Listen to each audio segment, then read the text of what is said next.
జై శ్రీరామ్. ఈ హసితేక్షణ రాముడికి తగినట్లుగా ఉన్నది.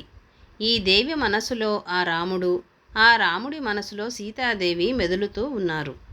ఇట్లా ఒకరి మనసులో ఒకరు మెదులుతూ ఉన్నందువల్లనే ఇక్కడ ఈ సీతాదేవి, అక్కడ ఆ రాముడు మెదులుతూ ఉన్నారు. ఈ సీతాదేవిని ఎడబాసిన రాముడు దుఃఖంతో దేహాన్ని చాలించకుండా ఉండటం ఆశ్చర్యమే. ఈ మత్తకాసిని సీతాదేవిని విడిచిపెట్టి ఇంతవరకు రాముడు జీవించి ఉండటము దుష్కరమైన విశేషం అనుకుంటూ హనుమంతుడు సీతాదేవిని చూచి సంతోషపడి ఆ రామప్రభువును మనసులో ప్రశంసించినాడు. ప్రశంసించవలసిన సీతాదేవిని, సుగుణాభిరాముడైన రాముడిని మనసా ప్రశంసిస్తూ హనుమంతుడు దుఃఖపడిపోయినాడు. సత్సాధకుల మనసులో దైవము తప్ప ఇంకొకటి ఉండదు. దైవము కూడా సత్సాధకుల మనసులో ఉంటాడు. అందుకే దేవుడు భక్తుల హృదయాలలో ఉంటాడని చెబుతూ ఉంటారు కదా. ముందుగా హనుమంతుడికి కూడా గొప్పగా అనిపించలేదు, కానీ సీతాదేవిని చూశాక ఆయన బాధ నిజమేనని అనిపించినది. అంత వీరుడు ఇంత చిన్న విషయానికి ఎందుకు అంత దుఃఖపడుతున్నాడా అనుకున్న హనుమంతుడికి ఇది కనువిప్పు. భక్తుడికి భగవంతుడికి గల సంబంధము రామాయణంలో తప్ప మరెక్కడా కనిపించదు.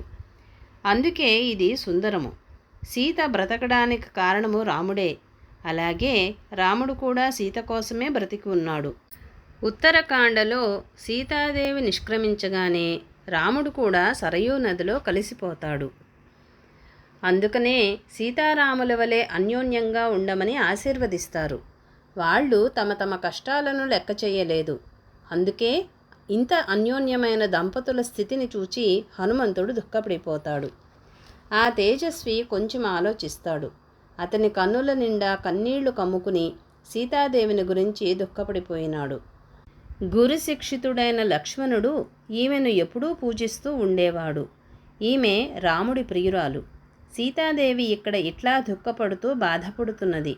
ఇంతకు కాలాన్ని ఎవరూ అతిక్రమించలేరు. సృష్టిలో ఉన్నవారు కాలాన్ని అతిక్రమించలేరు.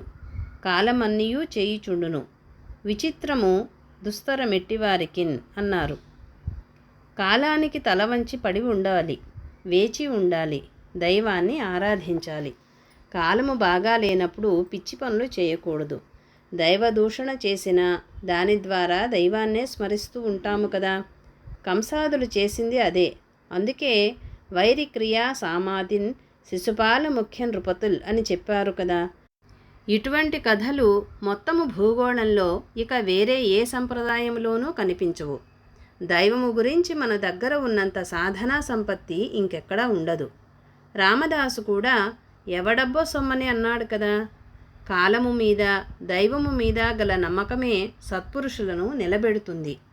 ధర్మాన్ని నమ్మి కాలానికి తల వంచి బ్రతకాలి. రామస్మరణలో గల ఆసక్తి, అనురక్తి వేరే వాటిలో లేదు. రా అన్నది అగ్నిబీజము.